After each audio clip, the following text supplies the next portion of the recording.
What's up, guys? It's your girl, Coach Tiff from Beyond RCM, Revenue Cycle Management here in the state of New York. Oh my God, can you believe it is December already? I feel like this year just flew by. I hope that you are enjoying this holiday season. This is my second most favorite time of the year. If you watch previous videos, then you know my favorite time of, no, it's my third actually. My first is fall. My second is summer, and then my third is particularly the end of Thanksgiving up until like MLK Day. After MLK Day, I am in full-blown winter blues mode. But anyway, thank you so much for checking out the channel. Beyond RCM is a YouTube channel that specializes in all things healthcare.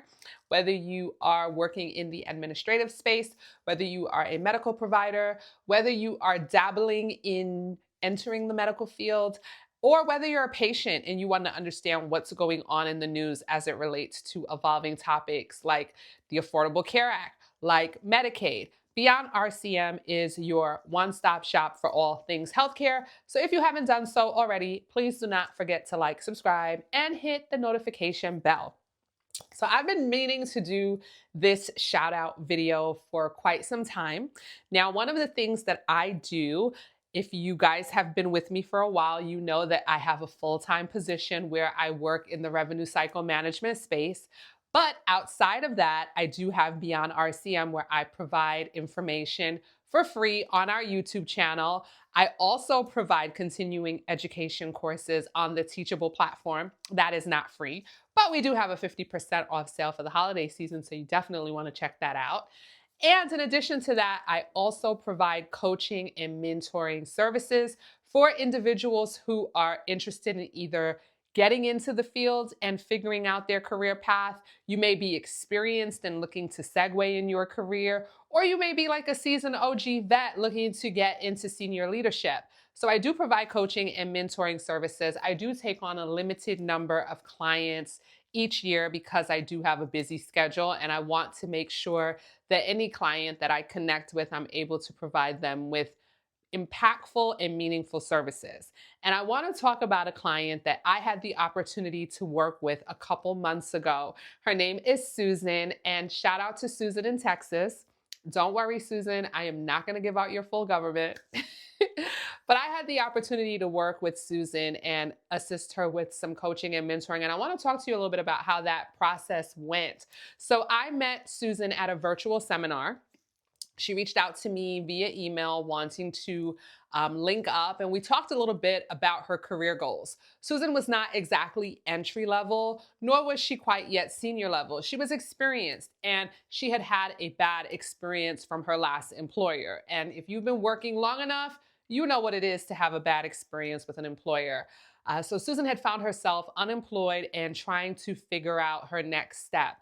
And of course, I asked her to send me her resume just so I could get a sense of her experience level and her strengths and the things that we can build upon. But in talking to Susan, I noticed that there was an issue with her really being motivated about what she brought to the table in the healthcare space. So we really needed to work on Susan's confidence. We needed to work on revamping her resume in a way that would properly highlight her expertise. And I even remember at one point, because I knew that there was a lot of doubt with Susan and her doubting her abilities and all the great things that she brought to the table, I knew that I couldn't plan to give her a mock interview, that I had to kind of spring it on her. So one day while we were coaching, I just said, okay, we're going to do an interview. And I can remember the look on her face like it was yesterday. She looked a little bit mortified, but we did it. And I worked with Susan and coached her, and we really targeted organizations that aligned with her skill set and the type of role that she would be a great fit for her. And it was amazing because by the end of our coaching sessions, Susan got not one, not two, but 3 job offers. And I believe she also had 2 callbacks, but she had already had 3 offers. So I mean, she didn't want to juggle 5 offers potentially, so she juggled 3 offers. And it was just such an exciting thing to work with someone and see things that they couldn't necessarily see in themselves and pull all of those things out. And it was just really great. And I just want to give a shout out to Susan. Congratulations. I may have worked with you for a couple of sessions, but ultimately it was your experience and it was you selling yourself in those interviews and all the wonderful things that you bring to the table that landed you the position. So shout out to Susan out in Texas. I hope that you're doing amazing in your new role. Hey, what's up? Just stopping by really quick to make a quick ask. We've been reviewing our data analytics and we've noticed that we have tons of new individuals checking out our channel, which is geared towards all things healthcare.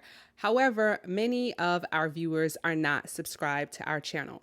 Subscribing to our channel allows our content to go into the proper algorithms so that we can spread knowledge related to the healthcare industry to all those who are interested or looking for guidance. So can you do me a favor?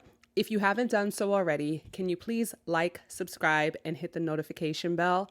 That allows our information to get into the hands of those who truly need it. Thank you so much for helping us out in this way.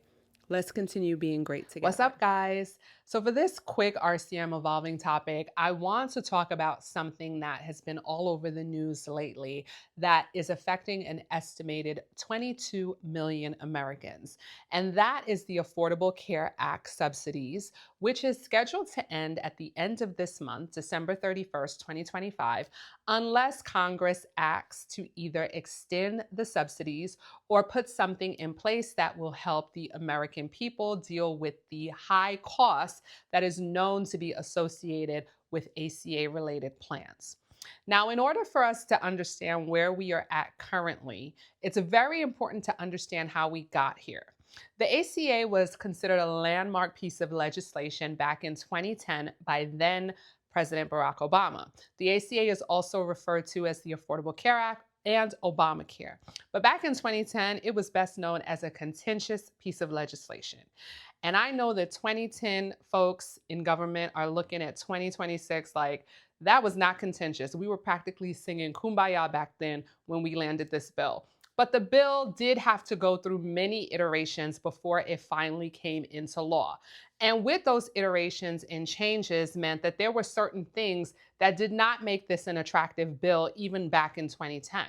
Many individuals had to pay thousands of dollars in out-of-pocket deductibles before their insurance company would make any payments towards their services. And that didn't include the high premiums that they had to pay. So if you were someone who did not make that much money, if you didn't qualify for Medicaid, but if you didn't get insurance through an employer or it was too expensive, the ACA was also considered too expensive for many Americans. Individuals who were higher earners and didn't necessarily get coverage through their employer, or maybe they had their own business, were freelancing, they took advantage of this opportunity to become insured. Needless to say, in 2026, well, 2025, we're not in 2026 yet, but in 2025, we have now 22 million people who have taken advantage of this plan. Now, back in 2021, then President Joe Biden introduced a number of subsidies under the American Rescue Plan. But a lot of those subsidies included improvements to make the ACA plans more affordable and accessible. And these are the types of credits and subsidies that are at risk for being terminated at the end of this year. Now, it is no secret the GOP did not like the ACA plan back in 2010.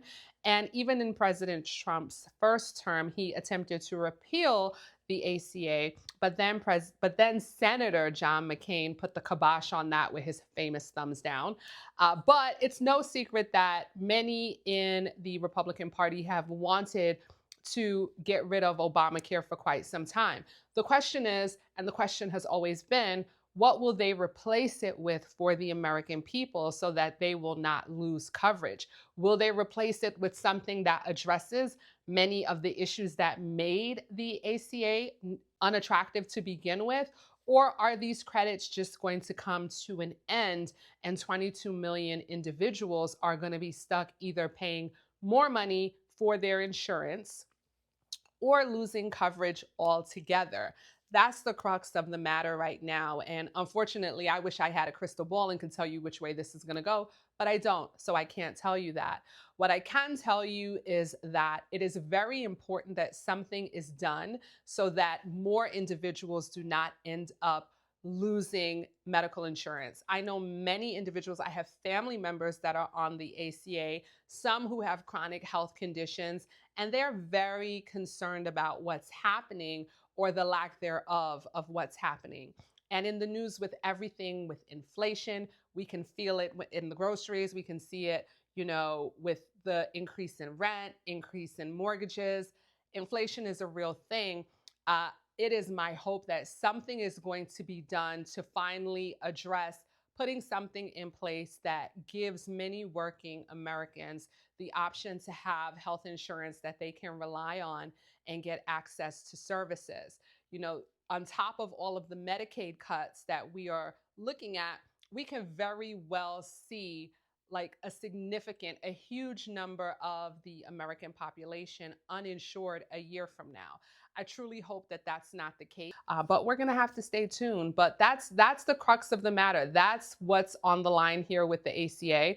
And hopefully, even if the ACA gets replaced, my hope is that it gets replaced with something that makes sense and still addresses the needs of the American people. Of course, I will definitely continue to follow this issue and provide updates as they are made, and I'll be sure to share them with our YouTube followers.